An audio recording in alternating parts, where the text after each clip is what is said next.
오늘 우리가 함께 묵상할 하나님의 말씀은 에베소서 4장 7절에서 10절 말씀입니다. 말씀의 은혜를 나누기 전 먼저 카리스를 준비해 주시기 바랍니다.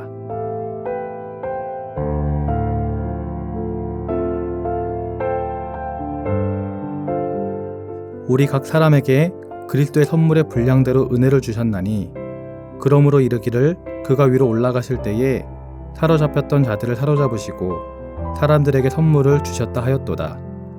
올라가셨다 하였은즉 땅 아래 낮은 곳으로 내리셨던 것이 아니면 무엇이냐. 내리셨던 그가 곧 모든 하늘 위에 오르신 자니 이는 만물을 충만하게 하려 하심이라. 아멘.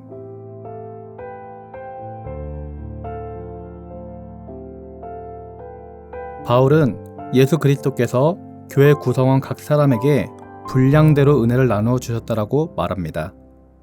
여기서 사용된 은혜는 성경에서 보편적으로 가리키는 죄의 용서를 의미하기보다는 성도에게 주신 봉사의 직분으로 받은 은사라고 할 수 있습니다.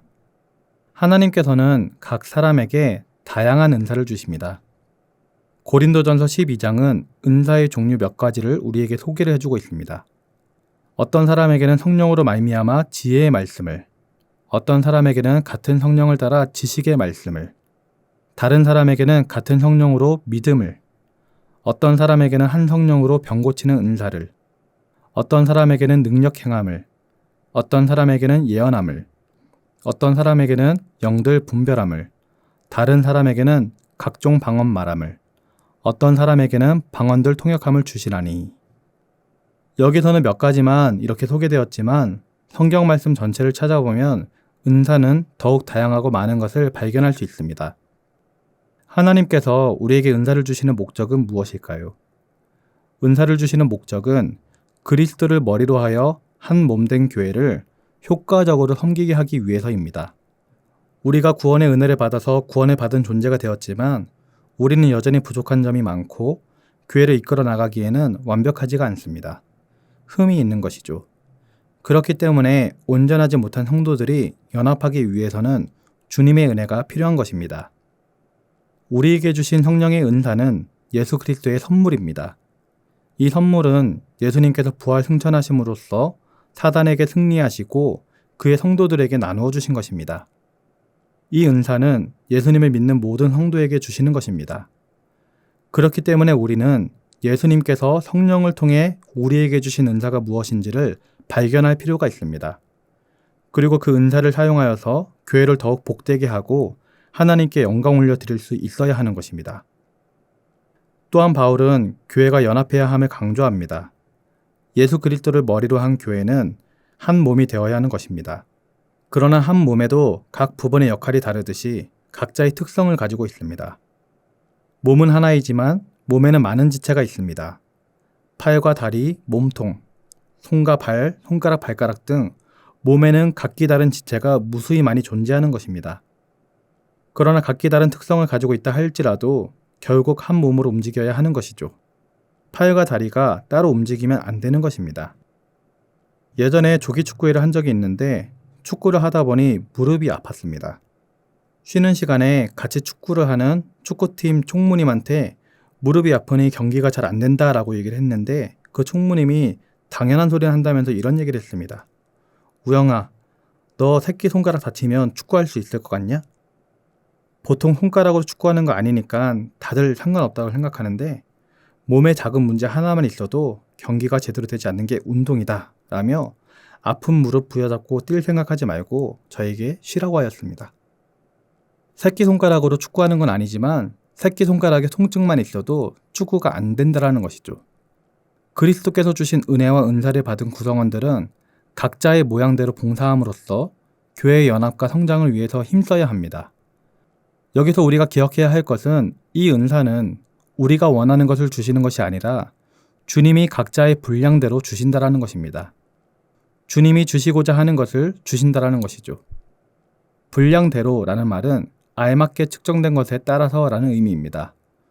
우리를 가장 잘 아시는 주님께서 자신의 몸된 구성원들에게 필요한 것을 정확하게 측정하시고 그에 적합한 은사를 주신다라는 것입니다. 따라서 우리는 서로에게 주어진 은사의 중요성을 지나치게 강조하여서 다른 사람의 은사를 무시하는 실수를 범하지 않아야 하겠습니다. 반대로 자신에게 주어진 은사가 다른 사람이 잘 알아주지 않는다 할지라도 불평하거나 소홀히 해서는 안 되겠습니다. 나는 노래 잘하는 은사를 가지고 싶은데 노래를 못한다고 해서 실망할 필요가 없는 것입니다. 왜냐하면 노래는 잘하지 못한다 할지라도 분명히 다른 특별한 은사가 있을 것이기 때문입니다. 옛날에 미국 뉴저지주에 털이 거의 다 빠지고 얼굴에 흉터까지 있어서 꼭 괴물같이 보였던 개가 있었습니다. 거리를 어슬렁거리던 개는 결국에는 수용소에 갇히게 되었고 거기서 죽을 날만 기다리게 되었습니다. 그런데 사육사가 이 못생긴 개에게서 특이한 행동 하나를 발견하게 됩니다. 그 개는 기러기만 보면 지저대고 사정없이 쫓아가는 것이었습니다. 어느 날 사육사는 신문에서 기러기 떼 때문에 비행장이 큰 골치를 앓고 있다라는 기사를 읽게 되었습니다. 사육사는 그 못생긴 개를 데리고 비행장을 찾아갔고 이 개는 기러기를 쫓는 능력이 있다면서 개를 사용해 보라고 권면하였습니다. 비행장 측에서는 처음에는 대수롭지 않게 생각했으나 시험 삼아 개를 인수하고 사용해 보았습니다. 그런데 놀라운 일이 벌어졌습니다. 그 개가 기러기를 쫓는데 정말 놀라운 능력을 발휘하는 것이었습니다. 비행장 측은 그 못생긴 개에게 터빈이라는 이름을 짓고 표창장까지 주게 되었습니다. 이 못생긴 개가 기러기를 쫓아내는 일을 너무나 잘해서 이것을 돈으로 환산해 보니 1년에 36억을 번 셈이 되는 것이었습니다. 이처럼 우리에게는 우리에게 허락된 특별한 은사가 있습니다. 하나님께서 각자 개인에게 주신 특기와 자질이 있는 것이죠. 오늘 말씀을 묵상하며 하나님께서는 나에게 어떤 은사를 주셨는지를 살펴보시기 바랍니다.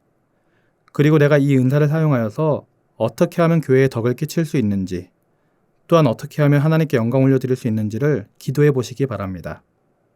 그러할 때 성령님께서 마음의 감동을 주사 깨닫게 해주시고, 또한 성령님께서 함께하여 주사 가진 은사를 하나님의 영광을 위하여서 사용하게 될 줄 믿습니다.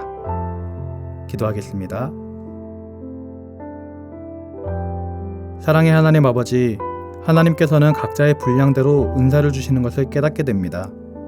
다른 사람에게 있는 은사를 부러워하지 않게 하시고 하나님께서 나에게 주신 은사가 무엇인지를 발견할 때 그저 감사하게 하시고 그 은사를 통해서 교회에 덕을 끼치고 또 하나님께 영광이 되는 삶을 살아갈 수 있도록 인도하여 주옵소서.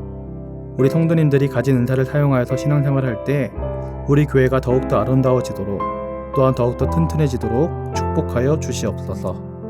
감사를 드리며 예수님의 이름으로 기도드립니다. 아멘. 하늘에 계신 우리 아버지, 아버지의 이름을 거룩하게 하시며 아버지의 나라가 오게 하시며 아버지의 뜻이 하늘에서와 같이 땅에서도 이루어지게 하소서.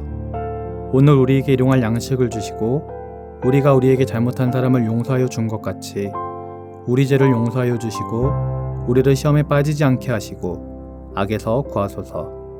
나라와 권능과 영광이 영원히 아버지의 것입니다. 아멘.